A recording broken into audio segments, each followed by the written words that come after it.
हमने पिछले लेसन में पढ़ा था प्लान डेवलपमेंट के बारे में, नियोजित विकास। स्वतंत्रता के बाद हमने देश को विकास के मार्ग पर आगे ले जाने के लिए कुछ योजनाएं बनाई, प्लानिंग की।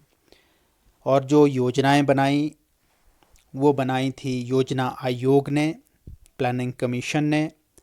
और इन योजनाओं को नाम दिया गया पंचवर्षीय योजनाएं। तो पंचवर्षीय योजना में हमने देखा कि किस तरह से कृषि पर जोर दिया गया पहले देश की स्थिति को देखते हुए, और सेकंड 5 ईयर प्लान में इंडस्ट्रियलाइजेशन पर जोर दिया गया।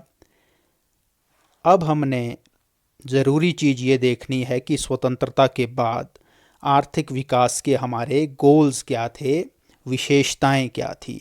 ये दोनों चीज़ें इकट्ठी ही हम करेंगे। तो सबसे पहले हमने क्या विशेषता अपनाई और हमारा टारगेट क्या था। हमने मिक्स्ड इकोनॉमी को अडॉप्ट किया। मिक्स्ड इकोनॉमी आप पहले भी पढ़ चुके हैं कोल्ड वॉर इरा में, कि दो तरह की व्यवस्थाएं थी, कैपिटलिज्म और सोशलिज्म। दोनों के गुणों को शामिल करके, दोनों के जो वैल्यूज़ थे उनको शामिल करके भारत ने एक मिक्स्ड इकोनॉमी की थ्योरी दी, जिसके माध्यम से विकास किया गया। अब ये मिक्स्ड इकोनॉमी में होता क्या है, कैपिटलिज्म के अच्छे गुण अपनाए जाते हैं और सोशलिज्म के भी अच्छे गुण अपनाए जाते हैं। इस थ्योरी पर भारत ने अपना विकास करना शुरू किया। सेकेंडली, विकास की उच्च दर भारत ने प्राप्त करनी थी। तो जब भारत आज़ाद हुआ था तो उस समय भारत की जो विकास की गति थी वो बहुत कम थी, ग्रोथ रेट बहुत ही कम था।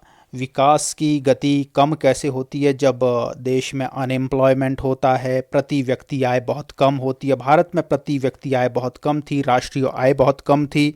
इनको बढ़ाने के लिए भारत में हर तरह की चीज़ों की ज़रूरत थी। निजी क्षेत्र पर बढ़ावा दिया गया और सार्वजनिक क्षेत्र पर भी जोर दिया गया। मींस प्राइवेट सेक्टर भी था, प्राइवेट लोगों के कंट्रोल में कुछ इंडस्ट्रीज़ थी और कुछ इंडस्ट्रीज़ गवर्नमेंट के कंट्रोल में थी। ये दोनों तरह की चीज़ें अडॉप्ट की गई। और इसके साथ साथ डेवलपमेंट तभी हो सकता था जब एग्रीकल्चर पर बल दिया जाए और इंडस्ट्रियलाइजेशन किया जाए।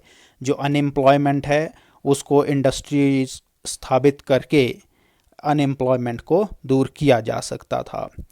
तीसरी चीज़ जो भारत ने अपनाई, कि भारत का टारगेट क्या था कि देश को हमने आत्मनिर्भर बनाना है, ताकि दूसरे देशों पर हमें कम से कम डिपेंड रहना पड़े। तो आत्मनिर्भर सबसे पहले ज़रूरी किस में था कि हमारा प्रोडक्शन अच्छा होना चाहिए। एग्रीकल्चर जो प्रोडक्शन है, खाद्यान्न का उत्पादन है, वो बढ़ना चाहिए। इसके लिए कृषि की सुविधाएं उपलब्ध करवाई गई और साथ साथ में इंडस्ट्रियल डेवलपमेंट किया गया देश का, ताकि हम दूसरों पर डिपेंड ना रहे, जो प्रोडक्शंस है हमारे अपने ही देश में हो सके। देखिए, एक कॉमन सी चीज़ आप देख रहे होंगे इसमें कि हर जगह इंडस्ट्रियलाइजेशन और कृषि का विकास, इन पर जोर दिया जाता है। कैपिटलिज्म, सोशलिज्म, यही चीज़ें इकोनॉमी से जुड़ी हुई बेसिकली यही चीज़ें होती है।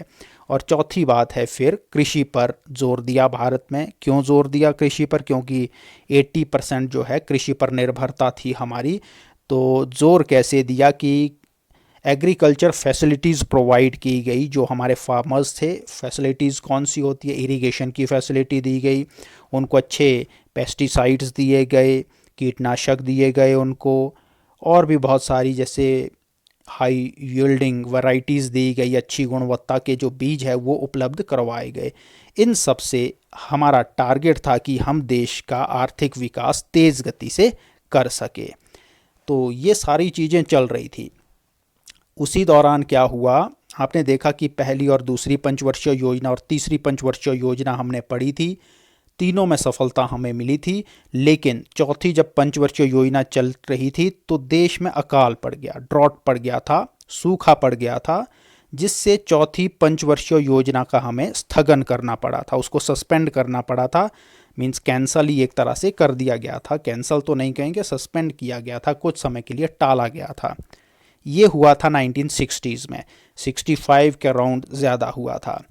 तो जो ये खाद्य संकट पैदा हुआ था ड्रॉट के कारण, उससे फोर्थ जो 5 ईयर प्लान था हमारा, उसको सस्पेंड किया और उसकी जगह क्या बनाएंगे थे, 3 1 साल की योजनाएं बनाई थी, 1 ईयर प्लान बनाए, लगातार 3 साल, एक एक साल के, क्योंकि 5 साल का टारगेट रखना उस समय ठीक नहीं था, एक एक साल का टारगेट रखना ज़्यादा सूटेबल उस समय लग रहा था। तो ये क्यों किया गया था? ताकि हम कृषि में जो हमारा उत्पादन कम हो रहा है सूखे के कारण, उससे हम निजात पा सके, उसके लिए योजनाएं बना सके। उसके लिए कुछ ऐसी योजनाएं बनाई गई जिसके परिणाम स्वरूप एक कंसेप्ट आया इंडिया में जिसको कहा गया ग्रीन रेवोल्यूशन, हरित क्रांति। बहुत ज़्यादा इम्पॉर्टेंट ये कंसेप्ट है। हरित क्रांति होता क्या है, ग्रीन रेवोल्यूशन क्या होता है, जिसके थ्रू जो फार्मर्स होते हैं उनको एग्रीकल्चर फैसिलिटीज़ प्रोवाइड की जाती है। जैसा मैंने पहले भी बोला, उनको मॉडर्न जितने भी इक्विपमेंट्स ज़रूरी होते हैं कृषि करने के लिए, फार्मिंग करने के लिए, वो प्रोवाइड किए गए। जैसे ट्रैक्टर सस्ती दर पर उनको उपलब्ध करवाए गए, उनको सिंचाई की सुविधाएं दी गई, जैसे ट्यूबवेल्स लगवाए गए, जगह जगह में नहरें बनवाई गई, जो हाई यील्डिंग वैरायटीज़ है वो उनको प्रोवाइड की गई। लेकिन ये योजना पहले एक्सपेरिमेंट के बेस पर 9 ज़िलों में 3 राज्य थे, पंजाब, हरियाणा और उत्तर प्रदेश के 9 ज़िले के किसान चुने गए। उनको ये फैसिलिटीज़ एक्सपेरिमेंट के तौर पर दी गई कि देखते हैं इसका क्या प्रभाव रहता है। अब कीटनाशक भी दिए, पेस्टिसाइड्स भी दिए। अब ये सारा जब किया जाएगा कृषि में, तो एक इंक्रीज़ हुआ, ह्यूज इंक्रीज़ हुआ इन एग्रीकल्चरल प्रोडक्शन। कृषि उत्पादन में बहुत वृद्धि हुई, जिसे हरित क्रांति के नाम से जाना जाता है। तो हरित क्रांति में 2 ही कंसेप्ट आपको मेन है कि किसानों को सुविधाएं दी, और इन सुविधाओं का इस्तेमाल करके किसानों ने उत्पादन में बहुत अधिक वृद्धि की। इसी वृद्धि को हरित क्रांति का नाम दिया जाता है। कृषि उत्पादन में होने वाली वृद्धि को ही हम हरित क्रांति का नाम देते हैं। तो आज के लिए इतना ही। थैंक